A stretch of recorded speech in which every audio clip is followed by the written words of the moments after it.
It is time for your Southern California real estate market update for April of 2022. We're going to run through the single family, multifamily data, and this is an important update you don't want to miss. And why is that? That's because we will now know whether interest rates and the war on Ukraine are affecting sales, especially interest rates, because we've seen such a dramatic increase in the levels. So we're going to run through the numbers to see if the market is shifting, and make sure you stick around to the end because there's a surprise.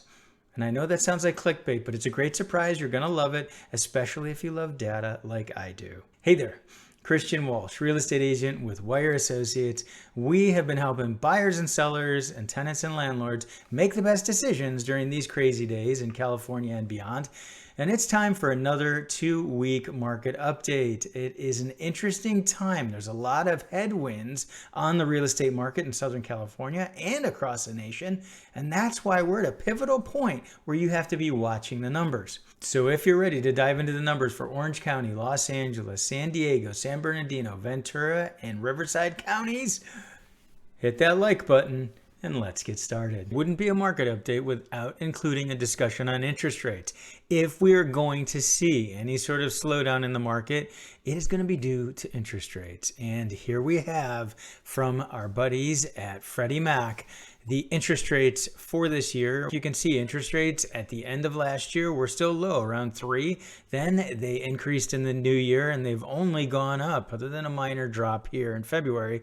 They hit 4% in March and have raced up, and now they're at 5%. It's been over a decade since they hit that 5% level. They since have backed off a little bit, but we can see that the record low interest rates are gone. Now, what will this do to the market? Well, that's why it's important to be watching these updates, because you are about to see what the data shows for April. We're showing the first 2 weeks of April. In the first 2 weeks of April, we were at almost 5 and then at 5%. So that's what's important. If we're going to see a change, if we're going to see a slowdown, it will start now. So this is a pivotal time in the market to be watching the data that we're about to show you. And let's dive into the single family data for Southern California. We're excited to show you an interesting trend we found that we're going to call the bird. Don't take that the wrong way. I just realized how bad that sounds. But take a look at Orange County, and you can see when we look only at the number of properties going under contract, which is a leading indicator. So this tells us where the market is heading. It tells us that buyers are writing offers and getting under contract. That's what we need to look at to see where things are headed. And you can see that this interesting shape of a bird, and we'll see it in a lot of other places in Southern California. We can see that pending sales are down, but they're not any lower than 2018. So that was a normal market, and we may be shifting to a more normal market. So what we have to watch with the bird is we have to see where the pending sales go. So once that bird starts to turn and starts to tilt, and we start to see those levels of properties going under contract lower than 2018 and years past, that's when we have an issue where the market is shifting. Now, when we add the other data back in, particularly the new listings, we see that while 2018 pending sales and 2022 pending sales are very close, the inventory levels make them dramatically different markets. And that's what we have here, where it is an extreme seller's market still, because the number of new listings as compared to pending sales are so close. Obviously, this big dip we see here in 2020 is from COVID, and April of 2020 was the lowest month in the data. As we start to get into May and June numbers in July, you'll see that the numbers aren't as low. April was the absolute lowest in 2020. Moving on to Los Angeles, and let's see if we have our bird, and there's our bird. Bird, bird, bird. The bird is a word. So you can see that we are at a solid level of pending sales, actually higher than 2018, but close. But the difference in inventory levels is really what is dictating the market. So you can see here that it's actually tighter. It's tighter in Los Angeles for the first 2 weeks of April 2022 versus last year, which was a crazy time. So definitely an extreme seller's market in Los Angeles right now. Moving on to Riverside, more affordable market. We tend to have more folks driving out there because of affordability issues in inland marketplaces right now. And you can see we have a bird with kind of a flatter wing. It actually is stronger in Riverside for pending sales this year than last year, which is different from LA and Orange County. So that's an interesting trend to see. It is still actually under 2019 levels. So 2019 was stronger, but it feels much tighter, a much tougher market for buyers this year because it's so close between number of new listings and the number of properties going under contract. You can see 2021 was exactly the same.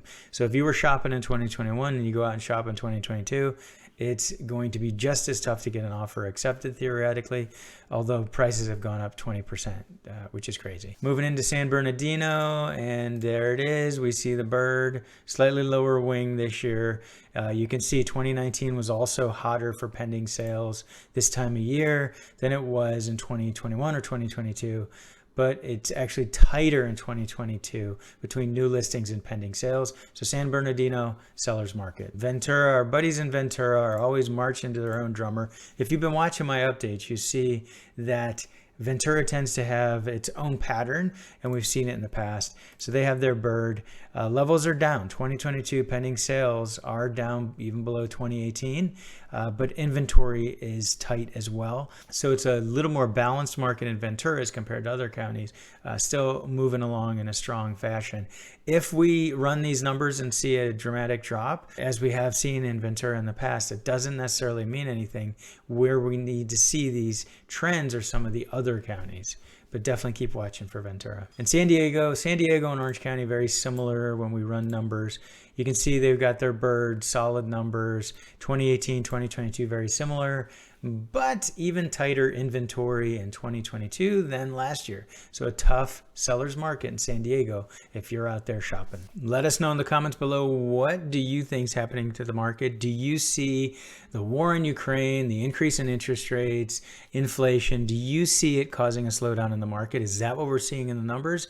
Let me know your opinion below. Hey, it's a perfect time to remind you, we're real estate agents based in Southern California. So if you have any questions about buying or selling single family or multifamily real estate anywhere in Southern California, reach out to us. We have a link below so you can do that. Moving on to multifamily, one of the only places you are going to get Southern California multifamily data is right here. And it's important to track this as well. It follows a different trend from single family data. We saw in COVID that multifamily took a hit and didn't recover as quickly as single family. Investors were a little more leery, and then we had eviction moratoria, et cetera, et cetera. So you can see in Orange County, it's been a solid market. We actually have the bird here, our friend the bird. You could see that huge dip. I mean, you could see number of properties going under contract was only 7 in 2020. Crazy, crazy low numbers. So new listings are down. So while 2018 and 2022 are very similar in number of pending sales, 2022 is a little stronger. You can see that there was twice as much inventory as pending sales in 2018. We don't have that same pattern, so it's a tough market for buyers, great market for sellers. And where this is a problem, moving on to Los Angeles, are 1031 exchange buyers.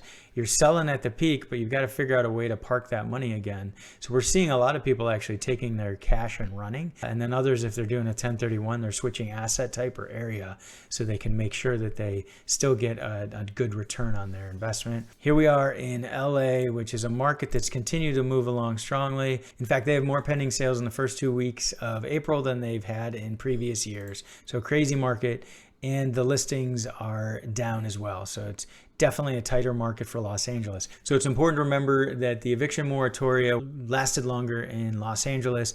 LA County, there is a loophole where landlords can get around it right now, but most pieces of the LA County eviction moratorium are in place. LA City still has its eviction moratorium, so landlords can't get tenants out if they're not paying rent.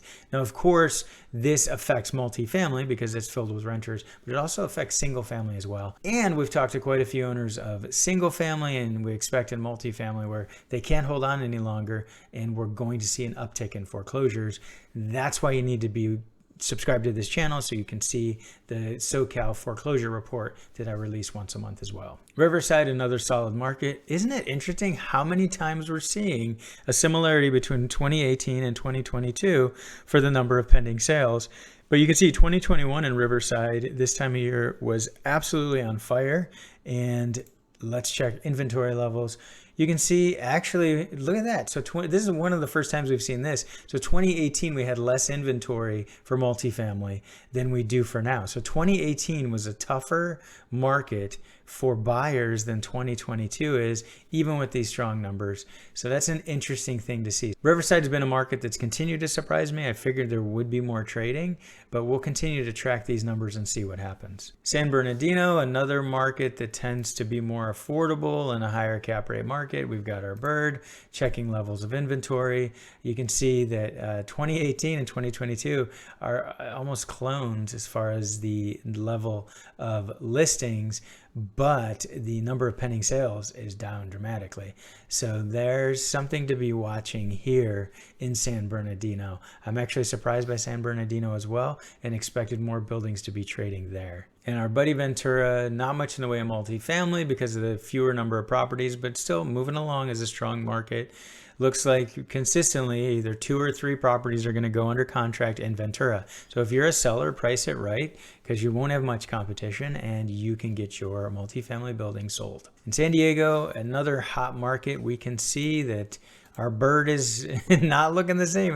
It's turning, but it's going up. So you can see that like Orange County. So San Diego and Orange County tend to track with similar levels.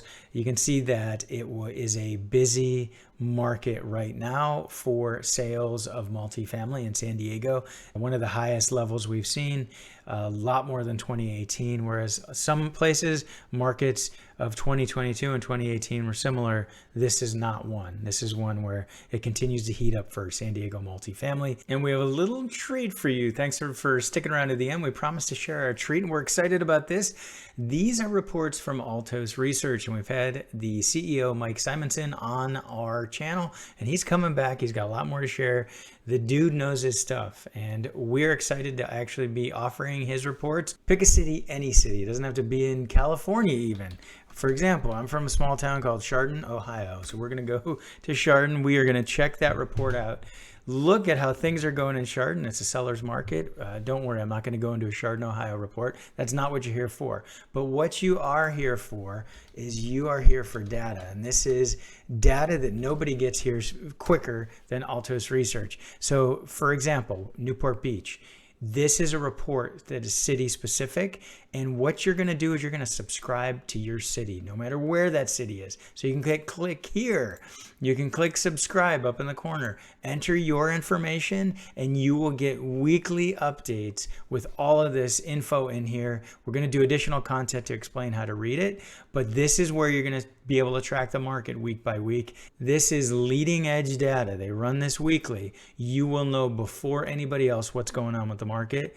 This is some of the best data out there besides the data I give you. So make sure you subscribe for a report for wherever you want to see, whatever local area. You can go by city or by zip code, and you type that in no matter where it is. I have a link below so you can sign up for that right now. Let me know in the comments below what you're seeing out there in the market. Is it still a crazy seller's market or are things starting to slow a bit? Make sure you subscribe to those Altos Research reports, and you'll also get our free weekly email newsletter where we cover topics like this, plus foreclosures, eviction moratoria, and a whole lot more. And make sure you check out this playlist where you get the latest information for the Southern California housing market.